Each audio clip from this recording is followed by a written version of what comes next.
వరంగల్లో అర్ధరాత్రి మామ అల్లుల మధ్య కత్తులతో దాడి కలకలం రేపింది. భార్య శ్రీకన్యపై భర్త అనిల్ దాడి చేస్తుండగా శ్రీకన్య తండ్రి ప్రభాకర్ అడ్డుకోబోయాడు. అడ్డుకుంటున్నాడన్న కోపంతో అనిల్ మధ్యమత్తులో మామ ప్రభాకర్పై కత్తితో దాడి చేశాడు. దీంతో ఆత్మరక్షణ కోసం అల్లుడిని కత్తితో పొడిచాడు మామ. ఈ దాడిలో మామ అల్లులు తీవ్రంగా గాయపడ్డారు.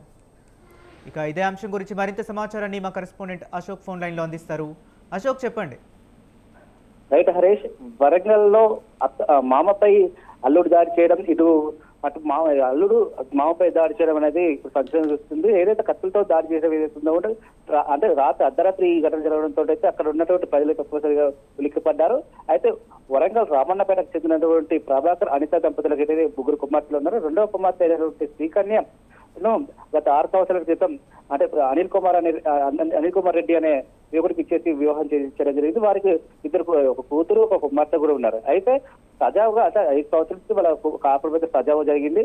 ఈ క్రమంలో గత సంవత్సరం నుంచి ఏంటంటే వాళ్ళ మధ్య కుటుంబ కలహాలు అంటే నేపథ్యంలో జరుగుతున్నాయి. ఈ క్రమంలోనే నిన్న సాయంత్రం అయితే శ్రీకన్యకు అటు అనిల్ కుమార్ రెడ్డికి మధ్య వాగ్వాదం జరిగింది. ఈ క్రమంలో శ్రీకన్య అమ్మగారైన అమ్మగారి ఇల్లు రామన్నపేటకు వస్తున్నాను తల్లికి ఫోన్ చేసి చెప్పడంతో సరే తీయమ్మ ఏదో గొడవలు జరుగుతుంటే తీయన్న అని చెప్తుంటే శ్రీకన్య మాత్రం రాత్రి రావడం జరిగింది. ఆ వెంటనే శ్రీకన్యతో పాటు అంటే తాను ముందుకు పోవడంతో వెనుక నుండి ఈ అనిల్ కుమార్ రెడ్డి కూడా రావడం జరిగింది.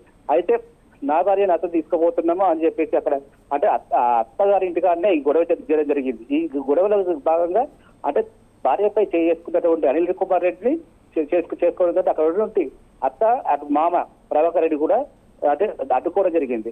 ఈ మధ్య మామకు అల్లుడికి మధ్య వాగ్వాదం అటు గొడవ కూడా ముదిరిపోయింది. ఈ క్రమంలో అనిల్ కుమార్ రెడ్డి కత్తితో మామపై దాడి చేశారు. ఇదే అదురుగా భావించినటువంటి అంటే చూసుకున్నటువంటి అంటే ఆత్మరక్షణ కోసమైనటువంటి మామ ఆ కత్తిని తీసుకుని మళ్ళీ అల్లుడిపై దాడి చేయలేదు. ఇరువురికి తీవ్రమైన గాయాలు కావడంతో స్థానిక పోలీసులకు సమాచారం అందించారు. స్థానికులు అంటే పోలీసులు రావడంతో వారిని ఇరువురిని స్థానిక ఎంజీ ఆసుపత్రులు ఇచ్చారు. అక్కడ చూసుకున్నటువంటి వైద్యులు మాత్రం పరిస్థితి విషమించింది. వెంటనే వీరిని హైదరాబాద్ అంటే రిమ్స్కు రిఫర్ చేశారు. అయితే ఈ ఘటన అయితే ఇద్దరికైతే అంటే తీవ్రంగా గాయపడడంతో వాళ్ళ పరిస్థితి మాత్రం విషమించింది. అయితే పోలీసులు మాత్రం రంగప్రవేశం చేసి మాత్రం ఇప్పటికే దర్యాప్తు చేపడుతున్నారు. ఏది ఏమైనప్పటికీ మామపై అల్లుడు దాడి చేయడం అల్లుడిపై మామ దాడి చేయడం మాత్రం ఏదైతే సంచలనం లేపుతుంది. Harish. Okay, right. Thank you Ashok.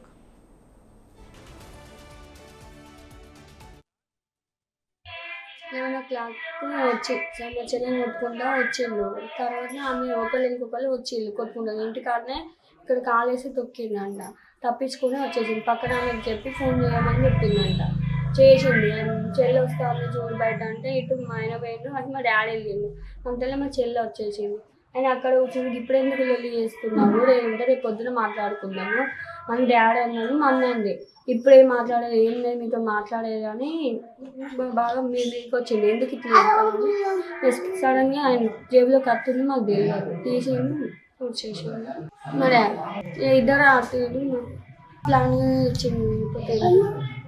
లేసాన్ని గొడవ పెడితేనే గొడవ చేస్తాను, లేకపోతే మంచిగానే ఉంటాడు సార్. మంచిగా ఉంటే మంచిగానే ఉంటాడు. ఇక తాగుతానే అంత పిచ్చి చేస్తాడు. ఒక బాబు పాప స్కూల్కి పోతుంది. బాబు శ్రీకన్య మీకేమైతే సిస్టర్ మిడిల్ 11 o'clock వచ్చి మా చెల్లెని కొట్టుకుంటా వచ్చిండు. తర్వాత ఆమె ఒకళ్ళు ఇంకొకళ్ళు వచ్చిండు కొట్టుకుంటారు. ఇంటికాడనే ఇక్కడ కాలేసి తొక్కిండు.